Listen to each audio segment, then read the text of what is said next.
I never thought I'd be writing something like this, but here I am. I'm Lisa, 32F, and I've been married to Tom, 34M, for 8 years. We have 2 beautiful children together, Mia, 6F, and Ethan, 4M. I thought we had a perfect life until everything came crashing down 3 months ago. To give some background, I come from a close-knit family. My parents, John, 58M, and Mary, 56F, have been married for 35 years and have always been our role models. They met in high school and have been inseparable ever since. Growing up, our house was always filled with love and laughter. Family dinners were a nightly ritual, and weekends were spent on camping trips or working on home improvement projects together. I have 2 siblings, my older brother Mark, 36M, and my younger sister Amy, 28F. Mark was always the protective big brother, looking out for Amy and me. He's now married with 2 kids of his own and lives just a few blocks away from our parents. Amy and I were inseparable growing up. Despite the 4-year age gap, we shared everything: clothes, secrets, dreams. She was my best friend and confidant. Amy was always the free spirit of the family. While I was more studious and career-oriented, Amy was artistic and spontaneous. She would spend hours painting in our backyard or writing poetry. Our parents encouraged her creativity, even when it led to some questionable decisions, like dyeing her hair bright blue for prom or deciding to backpack through Europe instead of going to college right away. When I met Tom in college, Amy was the first person I told about him. I remember calling her late at night, gushing about this cute guy I had met in my economics class. She was thrilled for me, even helped plan our first date. Tom and I hit it off immediately. He was smart, funny, and kind. We shared similar values and dreams for the future. After graduation, Tom and I both landed good jobs in our hometown. We bought a small starter home and started planning our wedding. Amy threw herself into helping with the preparations. She designed my wedding invitations, helped me choose my dress, and even sang a beautiful song she had written for us at the reception. Tom and I got married in a beautiful ceremony surrounded by our family and friends. I remember looking at him as we said our vows, thinking how lucky I was to have found my soulmate. After the wedding, we settled into married life easily. We both focused on our careers, taking turns cooking dinner and sharing household chores. A few years into our marriage, we decided to start a family. We were overjoyed when I got pregnant with Mia. Tom was an attentive partner throughout my pregnancy, attending every doctor's appointment and even taking birthing classes with me. When Mia was born, Tom was a natural father. He would spend hours rocking her to sleep, singing lullabies off-key but with so much love. 2 years later, Ethan joined our family. Again, Tom was amazing throughout the pregnancy and early days of parenthood. He always made sure to give Mia extra attention so she wouldn't feel left out with the new baby. Our life seemed perfect. We had 2 beautiful children, successful careers, and a loving extended family. Tom got along well with my family, especially Amy. They shared similar interests in sports and outdoor activities, often going on hikes or to games together. I was happy that my husband and sister got along so well. There were times when I felt a twinge of jealousy at how easily they seemed to connect, but I always brushed it off. After all, Tom was my husband and Amy was my sister. I trusted them both completely. About 6 months ago, I noticed some changes in Tom's behavior. He started working late more often, became secretive with his phone, and seemed distant. At first, I chalked it up to stress at work. Tom had recently taken on a big project and I thought he was just preoccupied. I tried to be supportive, making sure dinner was ready when he got home late and not complaining when he spent weekends catching up on work. Amy, too, started acting strange. She visited less frequently and when she did, she seemed uncomfortable around me. She would avoid eye contact and her usual bubbly personality seemed subdued. I tried asking her if everything was okay, but she always brushed me off, saying she was just tired from work. 3 months ago, I discovered the truth in the worst possible way. It was our wedding anniversary, and I had planned a surprise dinner for Tom and me. I left work early to set everything up at home. I had bought Tom's favorite wine, prepared his favorite meal, and even put on the dress I had worn on our first date. When I arrived home, I heard noises from upstairs. Thinking Tom was home early, I went up to our bedroom, excited to surprise him. What I saw there shattered my world. Tom and Amy were in bed together. I stood frozen in the doorway, unable to process what I was seeing. They scrambled to cover themselves, both looking guilty and scared. I couldn't speak, couldn't move. Tom started saying something, but I couldn't hear him over the roaring in my ears. I turned and ran out of the house, ignoring their calls. I got in my car and drove, not sure where I was going. I ended up at my parents' house, barely able to see through my tears. When I arrived, my parents were alarmed by my state. My mom immediately enveloped me in a hug while my dad hovered anxiously. Through sobs, I managed to tell them what I had seen. My father was furious, his face turning red as he paced the living room.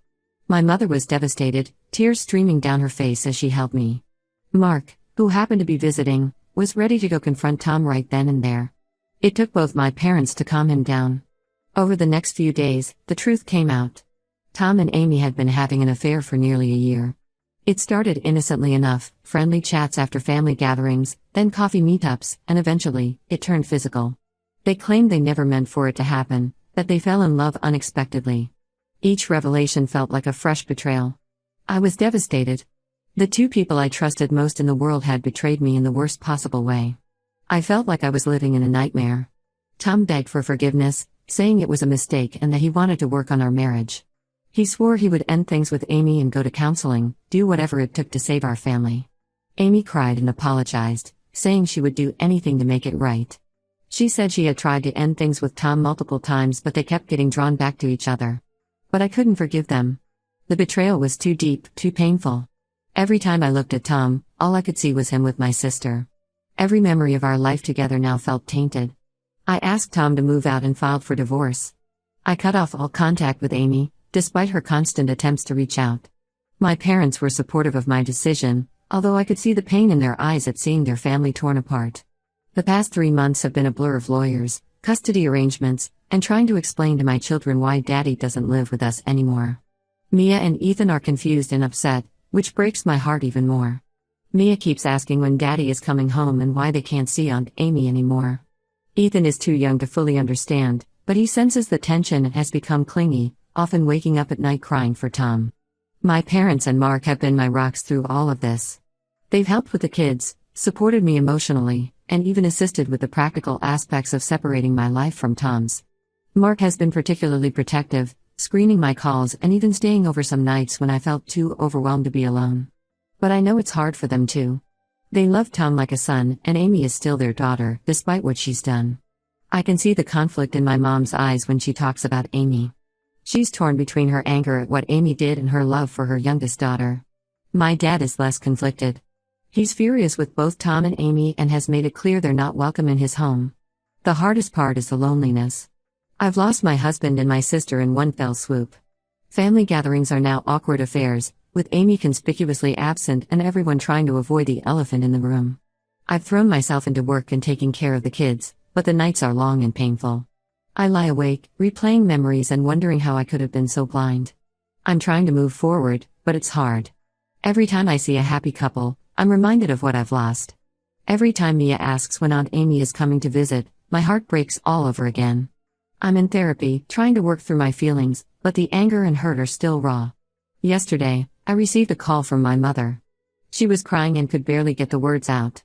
Tom and Amy are engaged. They're planning to get married as soon as my divorce is finalized. I felt like I had been punched in the gut. It's bad enough that they betrayed me, but to flaunt their relationship like this? It feels cruel and insensitive. I don't know how to handle this.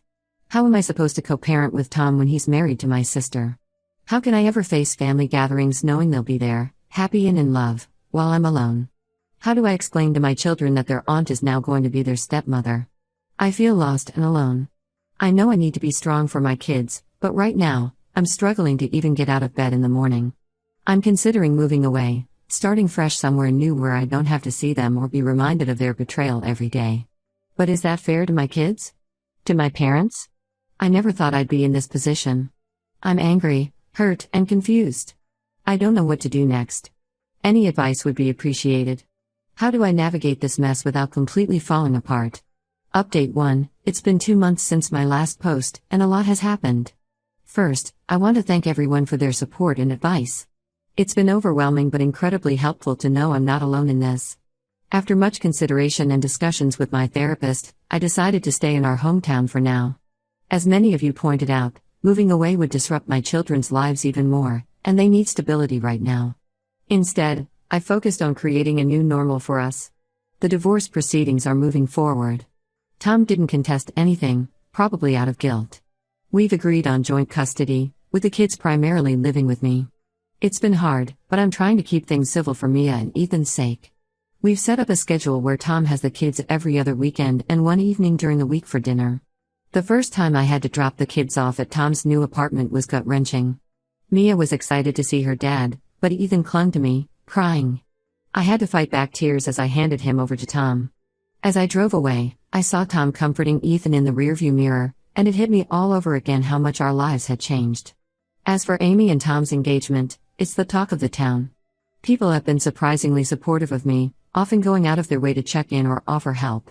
My neighbor, Susan, has been bringing over casseroles and offering to watch the kids. My old college roommate, Rachel, drove 3 hours to spend a weekend with me, just to keep me company. It's heartwarming, but also embarrassing to know that everyone is aware of my personal drama. My parents are struggling with the situation. They're torn between their love for Amy and their anger at what she's done. Mom tried to convince me to reconcile with Amy, saying life's too short for grudges. We had a heated argument about it last week. Mom said that Amy was still my sister and that I would regret cutting her out of my life. I told her that Amy had made her choice when she decided to sleep with my husband. I know it hurts Mom to see her family fractured like this, but I'm not ready to forgive and forget. Dad, on the other hand, has barely spoken to Amy since the news broke. He refused to attend their engagement party, which caused a huge fight with Mom. I hate seeing my parents at odds because of this, but I'm grateful for Dad's unwavering support. He's been coming over more often, helping me with house repairs and spending time with the kids. I can see how much it pains him to see our family in this state. Mark has been my fierce protector through all of this. He's made it clear to Tom and Amy that they're not welcome around him or his family. It's caused some tension, especially with our parents, but I appreciate him having my back. Last week, he ran into Tom at the grocery store and nearly got into a fist fight. I had to talk him down over the phone, reminding him that causing a scene would only make things worse. The hardest part has been explaining the situation to Mia and Ethan. How do you tell young children that their aunt is going to be their new stepmother? I've tried to be honest without burdening them with adult problems. They are confused and upset, especially Mia, who was very close to Amy. Mia asked me the other day if she did something wrong to make Daddy leave. It broke my heart to hear her blame herself. I reassured her that it wasn't her fault, that sometimes adults make mistakes, but that both her dad and I love her very much. Last week, I ran into Amy at the grocery store. It was the first time I'd seen her since that day. She looked different, thinner, with dark circles under her eyes. She tried to talk to me, tears in her eyes, begging for a chance to explain. I couldn't do it. I turned and walked away, leaving a full cart of groceries behind. I spent the rest of the day in bed, crying. The encounter brought back all the pain and anger I've been trying to work through. Tom has been trying to make amends. He's been punctual with child support, flexible with the custody schedule, and has even offered to go to family therapy with me and the kids. Part of me appreciates his efforts, but a larger part is still too hurt and angry to accept. Last week, he offered to take the kids for an extra day so I could have a break. I agreed, but spent the whole day anxious and checking my phone, half expecting him to cancel or for something to go wrong. I've started dating again, mostly at the insistence of my friends who think it'll help me move on. I've been on a few coffee dates, but my heart's not in it. It feels too soon, and I'm not ready to trust anyone again. The last date I went on, a nice guy named Mike, spent the whole time talking about his ex-wife. I found myself nodding along, understanding his pain all too well. Work has been my saving grace. I've thrown myself into my job, even taking on extra projects. My boss has been understanding, allowing me flexibility when I need it for the kids or lawyer appointments. I recently completed a big project that I'm really proud of. It's nice to feel competent and in control in at least one area of my life. As for Tom and Amy's wedding plans, I've made it clear to my family that I won't be attending, nor will my children. This has caused some conflict, especially with my mom, who thinks it's important for the kids to be there. We had a long, tearful phone call about it last night. Mom thinks I'm being selfish, that I'm punishing the kids to get back at Tom and Amy. I tried to explain that I'm just trying to protect myself and my children from more pain. I'm standing firm on this. I won't subject myself or my children to watching that spectacle. I'm taking it one day at a time. Some days are better than others. Yesterday was a good day. I took the kids to the park and we had a picnic. Hearing their laughter as they played on the swings felt like a balm for my soul. Other days are harder. Last week, I found an old photo album and spent hours crying over pictures of happier times. I'm focusing on my kids, my job, and healing. It's a slow process, but I'm hopeful that eventually, it won't hurt quite so much. For now, I'm just trying to get through each day, to be there for my children, and to slowly rebuild my life. Update 2. It's been 6 months since my last update, and life has settled into a new rhythm. The divorce is finalized, and Tom and Amy are now married. They had a small ceremony last month, which I obviously didn't attend. My parents and Mark didn't go either, which I appreciate more than I can express. Mom was torn about it, but in the end, she decided that supporting me was more important. Dad didn't even consider going. He said he couldn't bear to watch Amy make such a huge mistake. Co-parenting with Tom has been challenging, to say the least. We communicate mostly through a parenting app, which helps keep things civil and documented. The kids spend every other weekend with him, and it's been hard watching them leave, knowing they're going to be with Amy too. The first time they went for a weekend visit after the wedding was particularly difficult. Mia came home talking about the pretty party and how Aunt Amy looked like a princess. I had to excuse myself to the bathroom to cry. Mia and Ethan are adjusting, but it's not easy. Mia especially is having a hard time. She's angry and confused, often lashing out at school and at home.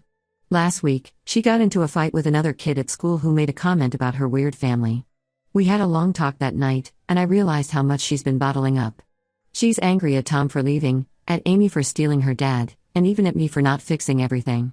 We've started her in play therapy, which seems to be helping a little. Ethan is too young to fully understand, but he picks up on the tension and has become clingy. He's been having nightmares and often crawls into my bed in the middle of the night. I had my first real confrontation with Amy since everything happened. She showed up at my house unannounced, wanting to talk. I was angry at first, but something in her face made me listen.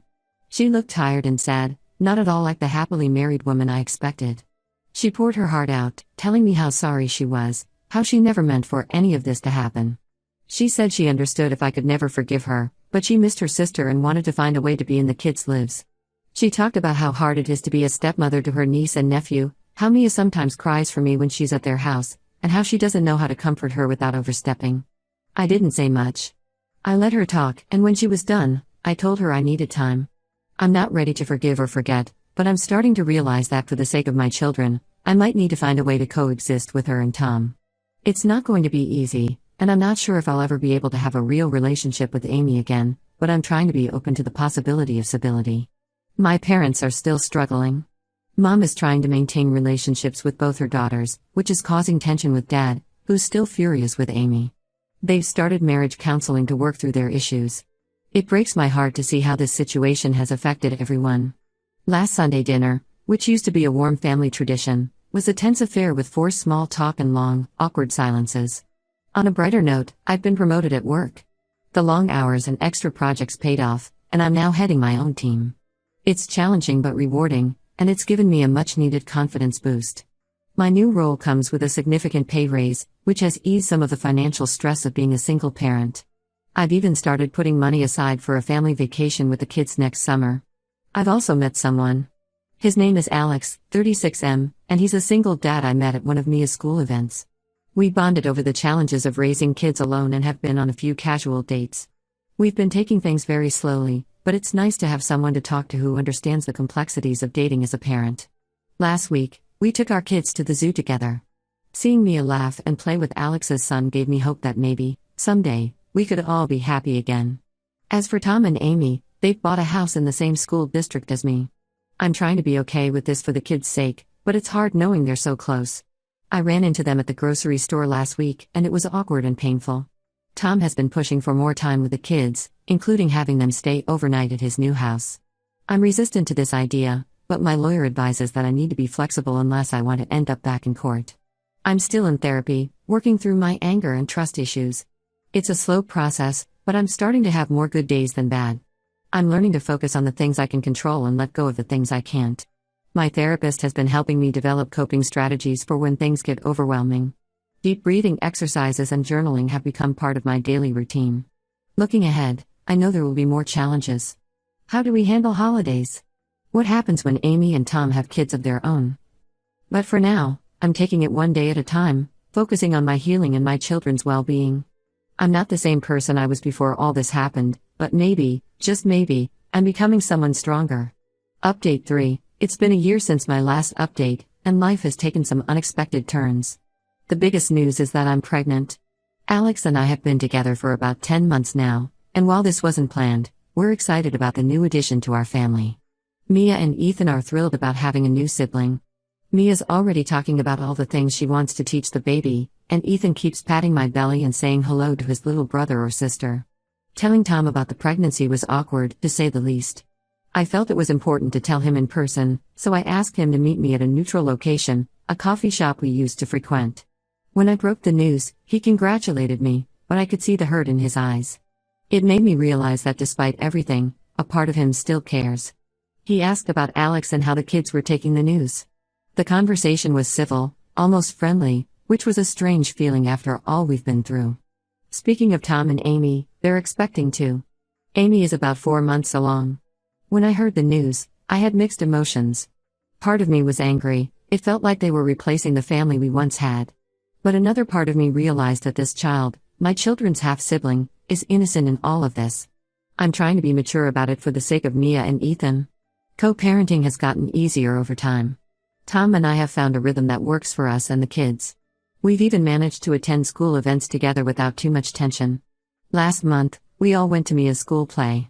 Sitting next to Tom and Amy in the audience was uncomfortable, but seeing Mia's face light up when she saw all of us there made it worthwhile. Amy's presence is still difficult for me, but I'm learning to tolerate it for the sake of the children. We've had a few civil conversations about the kids' schedules and needs. It's not friendship, but it's progress. Last week, when Ethan was sick and I had an important meeting at work, Amy offered to take care of him. It was hard to accept her help, but it was the best option for Ethan. Mia and Ethan have adjusted better than I expected. They enjoy spending time with their dad and seem to have accepted Amy's presence in their lives. It's still hard for me to hear them talk about their time at Dad and Amy's house, but I'm trying to be supportive. Mia's play therapy has been helping her process her emotions, and she's doing much better in school. Ethan's nightmares have become less frequent, and he's back to his cheerful self most days. My relationship with my parents has improved. They've worked through their issues and are presenting a united front again. They're excited about the new grandchild on the way, and it's been nice to see them so happy. Dad has even started to thaw towards Amy, although their relationship is still strained. Mom is over the moon about having 2 new grandchildren and has already started knitting baby blankets. As for Amy, we're not friends, and I don't think we ever will be again. But we've reached a point where we can be civil for family gatherings. We had our first Thanksgiving together last month, and while it was tense, we made it through without any major incidents. It was strange to see her pregnant, knowing that our children will be so close in age. Work continues to be a positive aspect of my life. I've been open with my boss about the pregnancy, and they've been supportive, assuring me that my position will be waiting for me after maternity leave. My team has been fantastic, stepping up to take on extra responsibilities as I prepare for my absence. Alex has been my rock through all of this. He understands the complexities of our situation and has been patient and supportive. We're talking about moving in together after the baby is born. It's a big step, but it feels right. His son, Jack, has become close with Mia and Ethan, and it's heartwarming to see them all together. Looking back on the past 2 years, I'm amazed at how much has changed. The pain of Tom and Amy's betrayal is still there, but it's no longer all-consuming. I found happiness again, in my career, in my relationship with Alex, and in the love of my children. I'm nervous about the future, about how we'll navigate the complexities of our blended families, but I'm also excited. For the first time in a long time, I'm looking forward to what's next.